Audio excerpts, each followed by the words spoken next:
Only one man could drive Charles Bronson insane with hatred, despite the fact that he was Hollywood's meanest tough guy. This action star wasn't another one. The person who disparaged his films wasn't a reviewer. While filming The Dirty Dozen, he was made fun of for his biggest insecurity. Bronson never forgot the humiliation, even though the director believed it was a joke.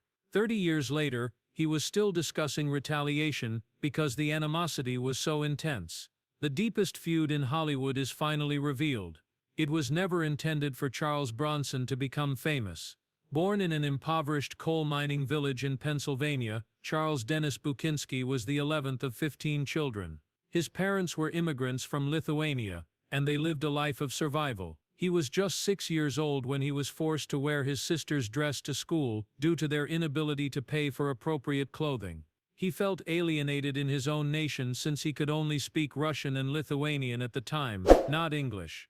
That gritty, quiet power you witness in his films. It was who he had to become in order to live, not an act. His father's passing made everything worse. Bronson was just 10. As other children played or attended school, he immediately entered the coal mines. The labor was claustrophobic, hazardous, dark, and cruel. He carried coal in little tunnels for just $1 per ton for 12 hours every day. However, he never gave up. He continued to push, dig, and even sacrifice his own clothing for his younger brothers. He became the first person in his family to complete high school despite all of that. He joined the Army Air Forces during World War II, after seeing an opportunity to escape the mines at the age of 21. He was in actual danger while flying missions over Japan as a gunner on a B-29 bomber. He received a Purple Heart after being injured during one operation. However, he believed that living had improved even throughout the conflict. He once said, "I never had it so good. I was eating and getting good sleep. When compared to home, this was luxurious." Although his service was later questioned, his documents were authentic. Bronson had been right in the middle. He worked in a variety of occupations after the war until an unforeseen chance completely transformed his life. A little theatrical company recruited him to paint the scenery rather than perform. However, something clicked as I was standing close to the stage. It turned out that he had a natural presence, and he began taking tiny parts. He wasn't ostentatious or noisy, but he had a certain quality. Before long, he and Jack Klugman, another aspiring actor, shared a small apartment in New York. Determined to succeed, he packed everything and relocated to Hollywood in 1949. Charles Bronson's visage conveyed a tale of adversity when he first entered Hollywood in 1950. He didn't appear like a normal leading man since he was rough, rugged, and sculpted by a difficult upbringing. Star power was not recognized by casting directors. For villains, thugs, and henchmen, they saw muscle, a face like stone, roles without names or lines, and only a punch to throw or a bullet to take. Charles Bronson wasn't him yet. Charles Bukinski was his true name. However, he was aware that the name sounded too foreign during the Red Panic of the McCarthy period. Thus he modified it to read Bronson, taking it from Paramount Studios' Bronson Gate. He was able to survive in a community that wanted all of its celebrities to have the same appearance, speech, and voice thanks to this tiny deed. Throughout the early 1950s, Bronson worked tirelessly and appeared in several movies. He portrayed nameless troops, background thugs, and the sort of characters you forget as soon as they're off screen. He was invisible, even while he was standing near stars. Although he didn't speak or grin much, his presence was felt. He couldn't be completely ignored. Something in his eyes conveyed the message, "You don't know me yet, but you will." With Drumbeat in 1954, that time finally arrived. Bronson played Captain Jack, a heroic warrior against the U.S. government in a western starring Alan Ladd. It was inspired by actual occurrences. Bronson didn't need many words to become that man. He just did it. His face conveyed the fire, the sorrow, and the pride. He stole the entire film, according to one critic. Furthermore, it was a warning shot rather than merely a compliment. Bronson has had enough of being the second-ranked thug. The last moment in the detention cell revealed a side of him that Hollywood had long overlooked. A sense of humor, a human edge, an organic cadence that was unexpected. He was seated at the adult table beside Drumbeat, and the audience took notice for the first time. Bronson received something even more significant 4 years later, his name at the top of the poster. The movie Machine Gun Kelly didn't have a large budget. Although it was produced quickly and inexpensively, Bronson converted it into something remarkable. He portrayed mobster George Kelly, a guy tormented by his own image, fearful on the inside but strong on the outside. Susan Cabot played his vicious lover, and the two of them stoked a tense relationship. In one bank heist sequence, Bronson's body language and icy gaze speak for itself without any spoken words. It wasn't just liked by critics. They were taken aback. It was genuine, unvarnished, and gritty. Rumors began to circulate that this man would be able to carry a movie. Hollywood, however, paid no attention. Not quite yet. Bronson was still confined to the shadows despite that noise. In addition to starring in the television series Man with a Camera, he consistently landed good supporting parts in big-budget movies like The Magnificent Seven, The Great Escape, and The Dirty Dozen, but usually in a supporting role, never in the lead. When most performers would have given up on being famous, he was already in his 40s. But Bronson wasn't made to give up easily. He was ignored by American studios, but Europe noticed something different. Quiet, calm, and strong, he was a hero in France, Italy, and Germany. European filmmakers admired his stillness, his gaze, and the tension he exuded even when he was silent. He became well known to audiences on the other side of the world, long before his native nation did. It wasn't simple. Hollywood struggled to decide how to handle him for years. He was too rough, too ethnic, and not attractive enough. Producers agreed with his jest that he resembled a quarry of dynamited rock. They continued to depict him as someone other than himself because of this. Italians, Greeks, Mexicans, and Native Americans, somebody with an alien appearance. But when he was cast as Bernardo O'Reilly in The Magnificent Seven by director John Sturges, things began to change. Despite being older than most breakout performers at 39, he brought something fresh to the part. He portrayed a gunman with a conscience, someone who saw that true bravery meant more than just shooting. He informed the local youngsters in one moment that their dads, the true heroes, were those who toiled the land day in and day out, without expecting any compensation. Audiences were moved by its subdued strength, particularly in Europe, where the movie became an enormous smash. It was more than simply the beginning of his global career. It demonstrated that Bronson may have more than just muscle. He had another opportunity to prove that he was more than simply a tough person 3 years later when he participated in The Great Escape. He portrayed claustrophobic soldier Danny. For a bold jailbreak, they had to excavate tunnels. Bronson's eyes showed genuine terror.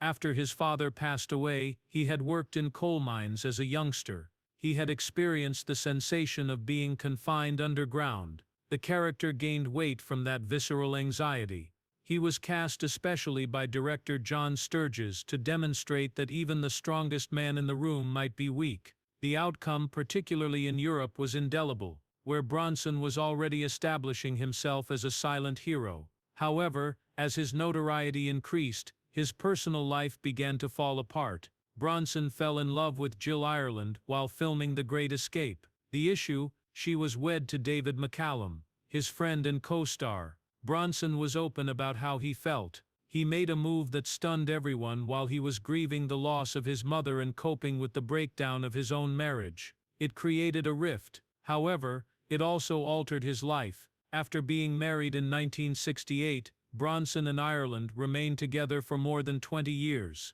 In addition to being his spouse, she co-starred with him in over a dozen movies. They were one of Hollywood's most famous on-screen duos, particularly in the 1970s when Bronson at last gained widespread recognition in the United States. He brought that same rugged appearance to the 1966 English picture The Dirty Dozen. There was more ego than space on set in this star-studded war movie. Bronson did not ease his own burden. He was private and appeared aloof most of the time. On set he was already known as Charlie Sunshine because of his gloomy demeanor, but it went beyond attitude. It was a challenging shoot. Filming was delayed for months. His co-star Lee Marvin disappeared one day. It turned out that he was barely sober for the following scene after having to be pulled back from a local pub after going out drinking.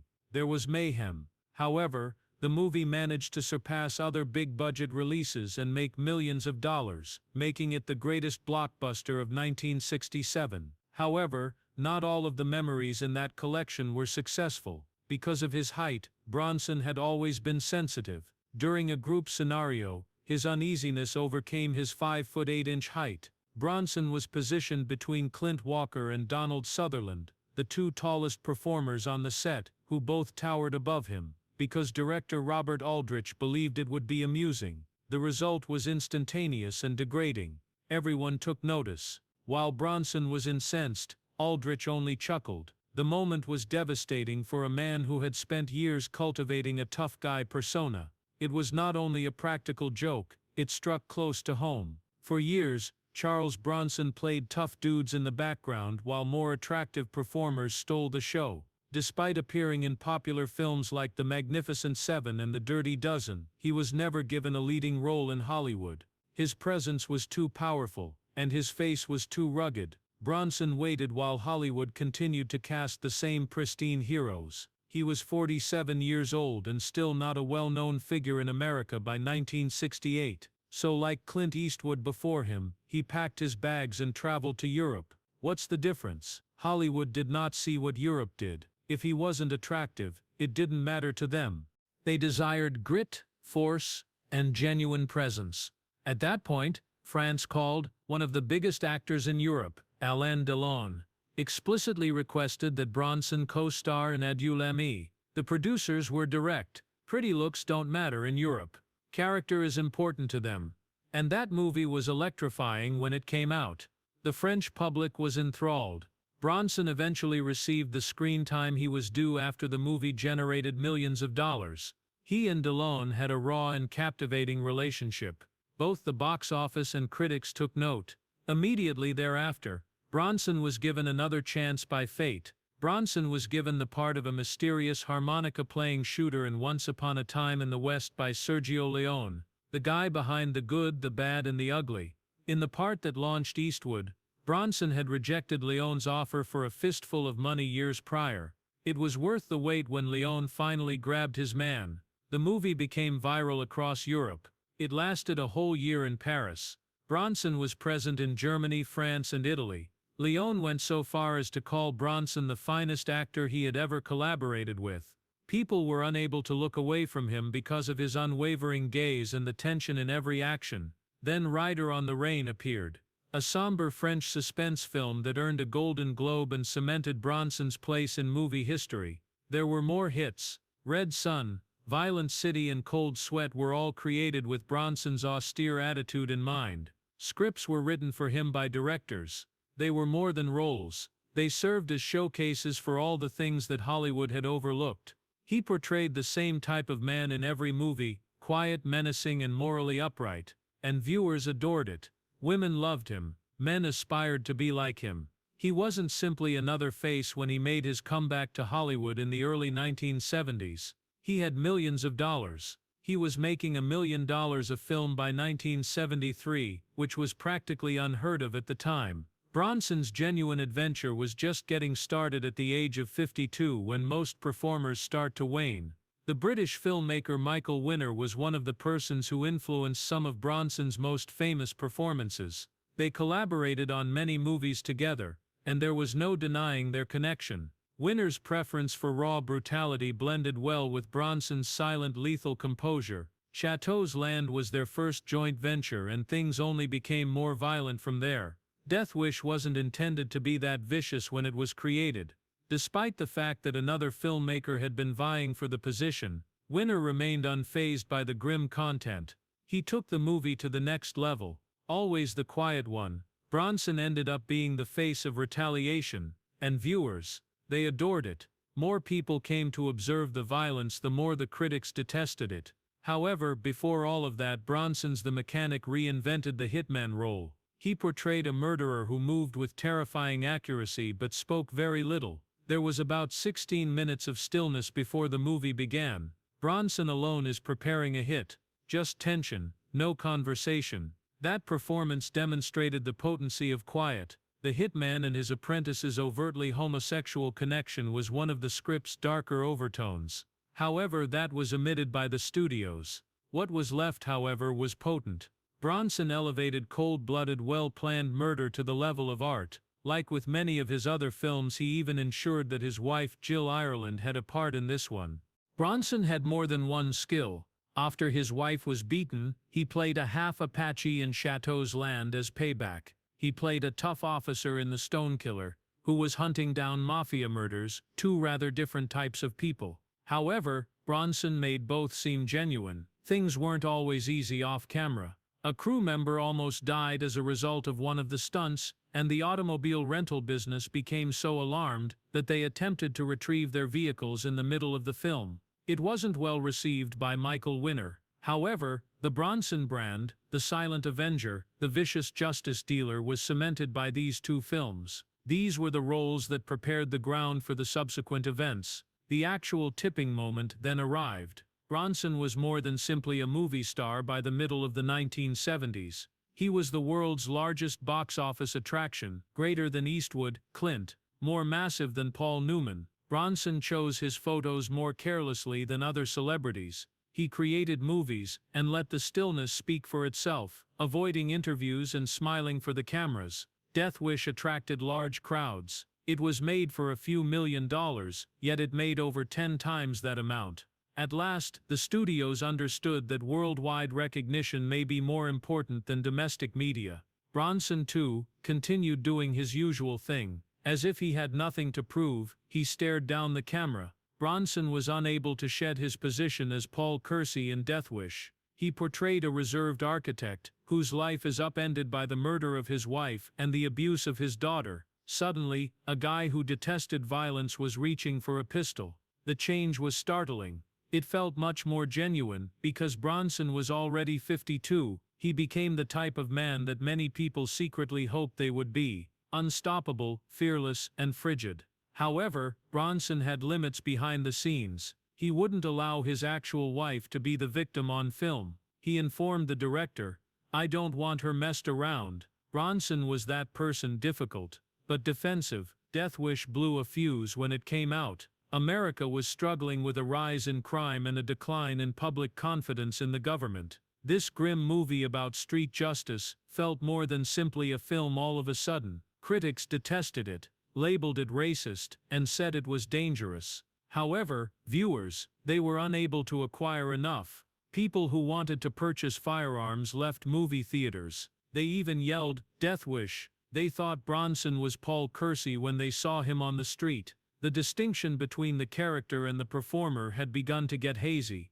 Even the original book's author was appalled. The crowd viewed Bronson as their hero, even though he had written it as a warning. Trash was all over the streets of New York in the 1970s, which were gloomy and terrifying. Graffiti, those who are scared to go out by themselves. Bronson entered that realm with his concealed weapon and motionless gaze. Many people felt as though the film was reflecting their everyday lives. Some communities even began referring to themselves as Kersey patrols. The effect went that deep. The police started to worry. Would actual people attempt to enforce the law themselves? Bronson was no longer just a movie star. He served as a metaphor. Depending on who you ask, that can have been excellent or awful, but there was a price for all that glory. Bronson didn't enjoy being in the spotlight, and he certainly didn't enjoy the persona Kersey had taken on. He seems weary of everything in interviews. He claimed that he felt stretched out and warped, like a funhouse mirror image of himself. Although he painted and sculpted at home, his fans recognized him as a murderer. He enjoyed calm and was a peaceful man. Bronson emotionally distanced himself from the Death Wish sequels as they became more extravagant. He said, "I just go through the motions." He was using machine guns to put down gangs in Death Wish 3. It no longer felt genuine. It had gone too far, even for Bronson. But he kept going back to the part. Money spoke. Contracts also did. Bronson portrayed Kersey for 20 years, from the first one in 1974 to the last one in 1994. The character grew more radical with each movie. What began as a gun-wielding damaged guy turned into an urban soldier battling warlords and drug traffickers. The romance of Charles Bronson starts far away from the glitz and glamour of Hollywood. When he met Harriet Tendler, a young woman from a wealthy family, in a Philadelphia acting school, he was a poor 26-year-old coal miner. He barely had 4 cents in his pocket on their first date. However, Harriet noticed something unadulterated and resolute in him. They were married in 1949 in spite of her father's reservations. She provided for them both for years as Bronson pursued his goal and waited for a significant break that seemed unlikely to materialize. It did in the end. His name became well known thanks to movies like The Magnificent Seven and The Great Escape, but fame came with a cost. Once based on hope and sacrifice, their marriage started to fail.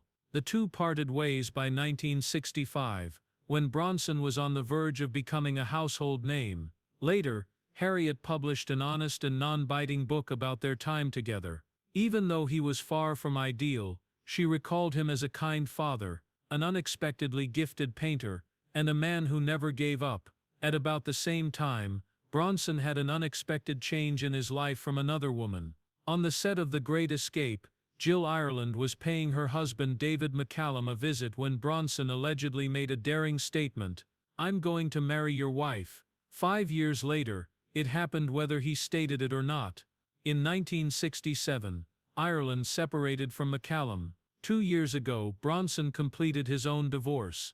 Ireland and Bronson then were married in 1968. McCallum maintained his composure and later stated that he never harbored resentment.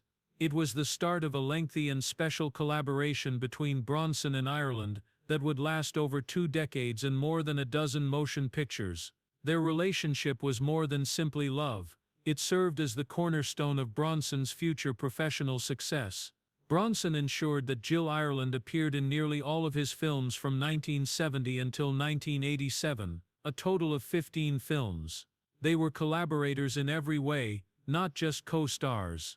Together, they had a nomadic lifestyle, moving frequently in response to Bronson's next project. But they managed to make it work. Together, they had 7 children, 2 from Bronson's side, 3 from Ireland's, and 2 they adopted, and created a life that blended Hollywood glitz with an odd nomadic normalcy. They owned a farmhouse in Vermont and a mountain retreat in Colorado, in addition to their primary residence in Bel Air. Bronson continued to concentrate on his profession as Jill reared horses. Together, they crafted a life that was quite different from the realistic violence seen in films. Bronson was a different person behind the scenes. He was so bashful that he was unable to see his own movies. He enjoyed art, and had a quiet side, more than red carpets and family feasts. He lived like a guy who still remembered poverty and coal dust, despite formerly being the best-paid actor in the world. His dualism was once encapsulated in a moment that Jill shared. Bronson calmly approached and physically shook some sense into the man, after she complained about a director mistreating her. It was the fierce loyalty and protective edge that defined him. However, nothing could shield them from what followed. Jill was given a breast cancer diagnosis in 1984. Beside his wife, the guy who had portrayed aggressive vigilantes on TV suddenly stood defenseless. With amazing bravery, she battled the illness for 6 years. She wrote 2 autobiographies, testified before Congress, and made public statements. She influenced others in addition to surviving.